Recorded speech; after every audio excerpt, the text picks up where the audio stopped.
pwede ka manalo ng malaking pera. Welcome to Kapamilya, Deal or No Deal! Mga Kapamilya, good afternoon at mga TFC subscribers all over the world! Tayo na swerte tayo kasama natin sila araw-araw nagpapasaya sa atin. Please welcome the Lucky Stars!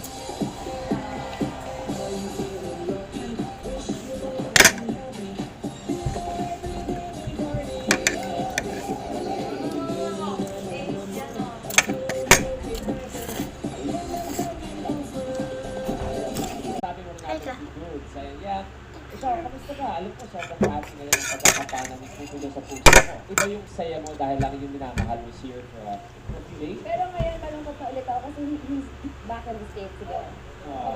Nakakaloka naman. Okay, si Myrtle na medyo nakikita natin lumalabas sa news na unfortunately nagkataon na kanyang dating minamahal, nagkahiwalay sila ng landas. Pero ngayon ba, Myrtle, do you think ready ka na ba ulit kung sakaling panain ka dito?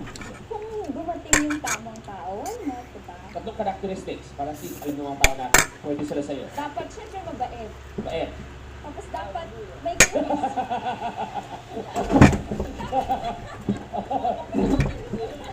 Okay, Dapat may charisma. charisma. Oh, at yung pangatlo. Dapat matalino. 1 plus 1 equals 2, 4 times 3, 19. Pwede. Pwede.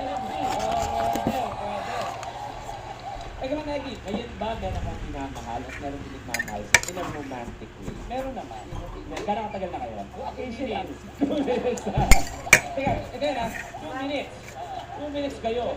Ang huli mong kausap, mga 3 minutes, si Dennis. Oo, siya. Siya huli mong kausap. Ay, Kuya Lou, in fairness kay Ataka na, si Myrtle hindi na napo-cosplay kayo.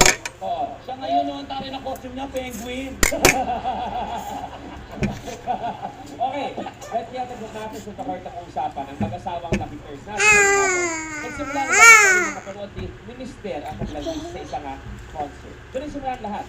Ngayon, happy birthday sila with a bundle of joy na si Toby. Please welcome Rich Alvarez and Chaya!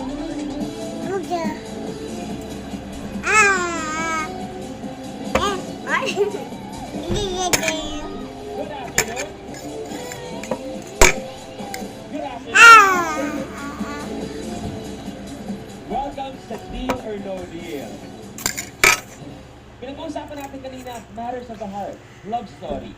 Ikaw, Rich, napanood mo si Kylie sa isang concert. Was it her concert? When you first saw her concert? Okay, paano ka napunta doon? I just got tickets from my parents, actually. So even before the concert, you had a crush on Kylie na? Was it the first time to see her? Well, actually, she was opening